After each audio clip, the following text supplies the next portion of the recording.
दोस्तों आजकल बहुत सारी कंपनियां हैं जो कि इंश्योरेंस कर रही है। अकाउंट ओपन कराने जाइए इंश्योरेंस, घर बनवाने के लिए आप जाइए उसमें आपको पहले बताया जाएगा इंश्योरेंस। आपको कहीं बेटी का शादी करना है उसमें शादी करने से पहले आपसे एजेंट मिलेगा, बोलेगा करा लीजिए इंश्योरेंस। बेटा का शादी करना है इंश्योरेंस करा लीजिए, घर बनवाना है इंश्योरेंस करा लीजिए, बुढ़ापा आ गया इंश्योरेंस करा लीजिए, जो आपका रिटायरमेंट हो गया इंश्योरेंस करा लीजिए। जहाँ जाइए तहाँ इंश्योरेंस इंश्योरेंस इंश्योरेंस। यहाँ तक कि अकाउंट ओपन भी कराने जा रहे हैं उसमें बिना अकाउंट, अगर सर स्टेट बैंक में ओपन कराइएगा तो उसमें यह ज़्यादातर आपको बिना इंश्योरेंस कराए आपका अकाउंट ही ओपन नहीं हो पाएगा। तो इसमें एजेंट को बहुत सारा फ़ायदा है। जितना बड़ा अमाउंट इंश्योरेंस का उतना ज़्यादा फ़ायदा उसको। अब 30% 20% उसको कमीशन मिल जाता है। इस प्रकार से बहुत कमाई हो जाता है इंश्योरेंस वाले एजेंट को। लेकिन अब इंश्योरेंस से जो आपकी फाइनेंशियल कंडीशन है वो ख़राब होते जा रही है। अब कैसे होते जा रही है इसके बारे में टोटल डिटेल से बात करेंगे और ये भी समझाएंगे कि कौन सा इंश्योरेंस आपको लेना चाहिए, कौन सा इंश्योरेंस नहीं लेना चाहिए, किन किन बातों पे ध्यान देना चाहिए इंश्योरेंस लेने से पहले। टोटल जानकारी एक्सप्लेन के साथ इस वीडियो में चर्चा करेंगे। वीडियो में आगे बढ़ने से पहले आप लोग से छोटा सा रिक्वेस्ट है, अभी तक मेरे चैनल को सब्सक्राइब नहीं किया तो सब्सक्राइब कर लीजिएगा, बेल आइकन को प्रेस कर लीजिएगा ताकि सभी नोटिफिकेशन आप लोग को मिलता रहेगा। दोस्तों आप जिंदा हैं तो भी इंश्योरेंस वाले जो हैं आपको मिलते हैं तो आपसे बोलेंगे कि ज़िंदा में ये इतना फ़ायदा मिलने वाला है, मरने के बाद आपको इतना फ़ायदा मिलने वाला है। दो चीज़ सबसे ज़्यादा मतलब कंपैरिजन मैं करके बता रहा हूँ कि दो ऐसे एजेंट होते हैं जो कि आपको बहुत ज़्यादा अपना समय देते हैं आपके साथ और बहुत ज़्यादा समझाने की कोशिश करते हैं और अपना जो बिजनेस है वो बेचने की कोशिश करते हैं। पहला जो नेटवर्क मार्केटिंग में डायरेक्ट सेलिंग का काम करते हैं और दूसरा जो आपका ये जो इंश्योरेंस पॉलिसी के एजेंट होते हैं, ये आपके इतने दिमाग में माइंड में भर देंगे कि आप जीते जी समझेंगे कि हाँ मर चुके हैं। इस प्रकार करा दिया जाएगा। इतना ज़्यादा उसमें आपको समझाया जाता है कि किस प्रकार से आपको इसमें फ़ायदा होने वाला है, ज़िंदा में इतना फ़ायदा होने वाला है। कभी कभी जो इंश्योरेंस वाले हैं समझाते हैं कि थोड़ा थोड़ा करके जमा करिए इंश्योरेंस के तौर पे। अगर 60 साल के अंदर आपकी डेथ नहीं हो पाती है तो ये जो है पैसा आपको 17वां साल में, 70 साल के होइएगा, 80 साल के होइएगा, उस टाइम में आपको पैसा रिटर्न कर दिया जाएगा 1%, 2%, 3% में इसमें इंक्लूड करके। अब बताइए आप 60 साल तक पैसा जमा किए, वो पैसा आपको 70 साल पे आपको रिटर्न मिल रहा है 3% 4% के हिसाब से, वो भी सालाना ब्याज के दर से हिसाब से। आपको क्या फ़ायदा हुआ? उतना का आप एफडी करा लेते हैं तो उससे ज़्यादा का बेनिफिट्स रिटर्न्स मिल जाएगा आपको। या अगर उतना पैसा को कहीं एसआईपी में इन्वेस्ट कर दे रहे हैं तो उसमें आपको उससे 2 गुना 3 गुना रिटर्न्स मिल जाएगा आपको। अब बात कर लेते हैं कौन सा पॉलिसी है जो आपको इंश्योरेंस पॉलिसी लेना चाहिए और कौन सा इंश्योरेंस पॉलिसी आपको नहीं लेना चाहिए। दोस्तों वीडियो गौर से देखिएगा। जैसे कि इंश्योरेंस पॉलिसी करने वाले जो एजेंट होते हैं, आपको बहुत सारे एजेंट अपने फ़ायदा के लिए, आपके फ़ायदा हो या ना हो, अपने फ़ायदा के लिए वो क्या करते हैं, कोई सा भी इंश्योरेंस पॉलिसी जो होता है आपके ऊपर चिपका के चले जाते हैं। अब कैसे चिपकाते हैं? जैसे कि आपको तरह तरह के इंश्योरेंस कर देते हैं। एक्सीडेंटल डेथ क्लेम, बहुत सारा पॉलिसी है जो कि आपको एजेंट जो है तरह तरह के घुमा फिरा करके बात करके आपको समझा करके किसी तरह आपको दिला देते हैं। उस तरह क्या होता है, अब जब एक बार पॉलिसी ले लिए तो हर मंथ में आपको उस पॉलिसी को जमा करना पड़ता है या साल में जमा करना पड़ता है। अगर 1 साल का होगा तो 1 साल का उस तरह पॉलिसी जमा करना पड़ेगा। कोई पॉलिसी वाले हैं जो कि 1 साल में 1000 रुपया लेते हैं, एक्सीडेंटल डेथ क्लेम उसमें इंक्लूड रहता है। या कोई इंश्योरेंस वाले होते हैं जो कि आपको नेचुरल डेथ पे क्लेम कराते हैं। तो कौन सा पॉलिसी लेना चाहिए, कौन सा पॉलिसी नहीं लेना चाहिए, समझिए। जैसे कि आपको अपने ज़िंदगी में बहुत सारा पॉलिसी ले रहे हैं, इससे कोई फ़ायदा होने वाला नहीं है, कोई भी फ़ायदा नहीं होने वाला है। आपको ऐसा स्कीम बता दिया जाएगा, आपके माइंड में दिखेगा कि हाँ फ़ायदा है उससे, लेकिन कोई उससे फ़ायदा नहीं होने वाला है। फ़ायदा 2 ही चीज़ से, 2 पॉलिसी जिसके वजह से आपकी ज़िंदगी में फ़ायदा ही फ़ायदा है। एक पॉलिसी है जिस पॉलिसी का नाम है हेल्थ इंश्योरेंस। तो हेल्थ इंश्योरेंस आपके लिए अपनी ज़िंदगी में बहुत ही ज़्यादा काम आने वाला है। आप जन्मे हैं तब से लेकर के और मरते दम तक कभी ना कभी हर व्यक्ति को तबीयत खराब होता है और वो हॉस्पिटल जाता है। ये प्राकृतिक का देन है कि वो कोई किसी न किसी कारणवश कोई ना कोई बीमारी से ग्रसित होगा और हॉस्पिटल जाएगा ही जाएगा। ऐसा धरती पे कोई ऐसा व्यक्ति नहीं है जिसका तबीयत नहीं खराब हुआ हो और वो हॉस्पिटल नहीं गया हो या कहीं दवाखाना पे दवा लेने नहीं गया हो। तो इसमें जो आपका हेल्थ इंश्योरेंस है बहुत ही इम्पोर्टेंट है।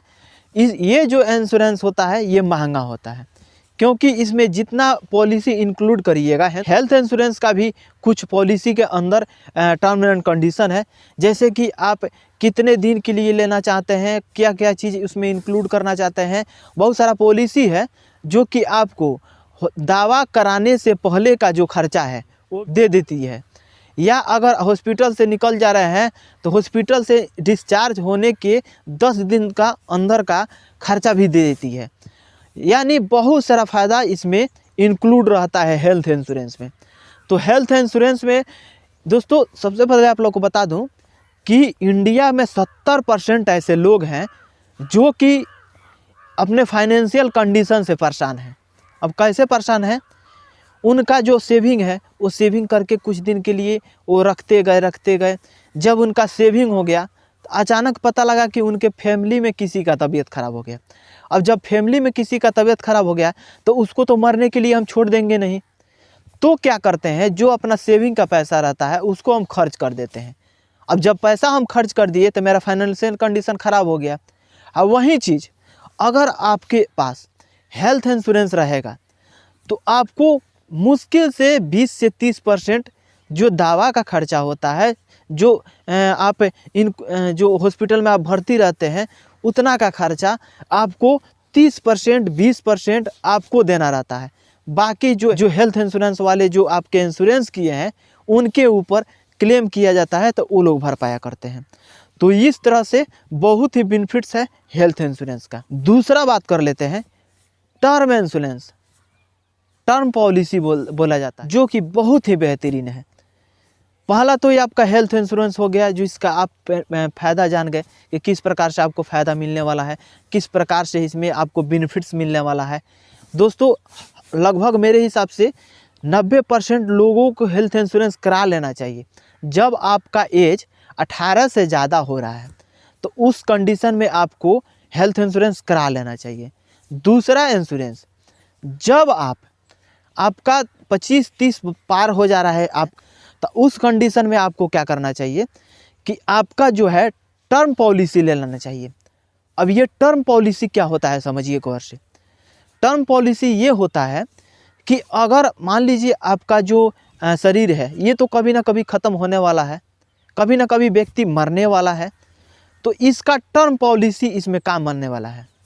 अब टर्म पॉलिसी आप ले लेते हैं, टर्म पॉलिसी लेने के बाद से आप 60 साल तक का ले लिए टर्म पॉलिसी। अभी से जब से आप कराए हैं तब से लेकर के 60 साल का पॉलिसी ले लिए। तो पॉलिसी में क्या होता है, मिनिमम अमाउंट जमा करना पड़ता है। टर्म पॉलिसी, हेल्थ इंश्योरेंस में ज़्यादा पैसा लगता है और टर्म इंश्योरेंस में कम पैसा लगता है। गौर से समझिएगा। टर्म पॉलिसी में जो होता है आपको एक बार एक मंथ में अगर सपोज दैट 200 पर मंथ आपको जमा करना है या 1000-1200 रुपया पर सालाना आपको जमा करना है, तो आपको क्या हो गया कि उस पैसा को आपके अकाउंट से पर मंथ या पर साल, आपका मंथ वाला कराए होंगे तो मंथ में, साल वाला कराए होंगे तो साल में आपका पैसा उतना कट जाएगा। लेकिन आपका जो टर्म पॉलिसी में आप जो आपका पैसा कटेगा वो आपको रिटर्न नहीं मिलने वाला है, वो रिटर्न नहीं मिलता। आप लोग एक चीज़ देखते हैं कि 4 व्हीलर हो या 2 व्हीलर हो, सब जितने भी गाड़ी हैं सबका इंश्योरेंस होता है।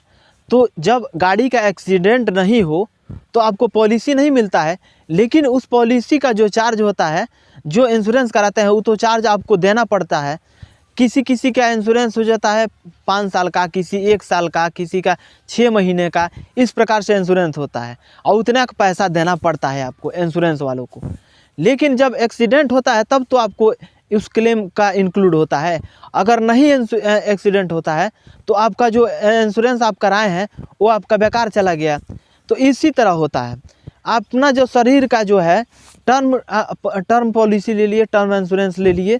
इंश्योरेंस लेने के बाद से जो आपका पैसा जमा होते गया हर मंथ कटता गया, वो आपका जो अगर उतना दिन के अंदर आपका डेथ हो गया तो कुछ टर्म एंड कंडीशन होता है, जिसके टर्म कंडीशन के अंदर आपको इतना पैसा आपको रिटर्न मिलने वाला है। कंपनी का कुछ पॉलिसी रहता है, उस पॉलिसी के अंदर आपको अगर 1 करोड़ का कराए हैं, 90 लाख का कराए हैं, 10 लाख का कराए हैं या 4 लाख का कराए हैं, जितना लाख का कराए होंगे उतने हिसाब से आपको पॉलिसी का जो चार्ज होता है आपको देना पड़ता है पर साल या पर मंथ। जब आपका पैसा उतना कट हो जाता है तो आपको अगर उतने दिन के अंदर अगर आपका डेथ हो जाता है तो आपके जो नॉमिनी में नाम रहता है उसको उतना पैसा कंपनी के तरफ से मिल जाता है क्लेम करने पे। एक और बहुत ही इम्पोर्टेंट बात करने वाले हैं आपके बीच, जैसे कि बहुत सारे लोग हैं कि इंश्योरेंस करा लेते हैं और बताते नहीं हैं अपने फैमिली में कि मैं इतना का पॉलिसी लिया हूँ, एक्सीडेंटल है या मेडिकल है, किस प्रकार से ये इंश्योरेंस है, किसी को पता नहीं चल पाता है। अब वो लोग सोचते हैं कि बता दूंगा तो वो मेरे परिवार वाले ले लेंगे, मेरे माता पिता ले लेंगे, मेरे भाई ले लेंगे, ऐसा कुछ होता है। इस प्रकार से बहुत सारे लोग हैं जो कि सोचते हैं।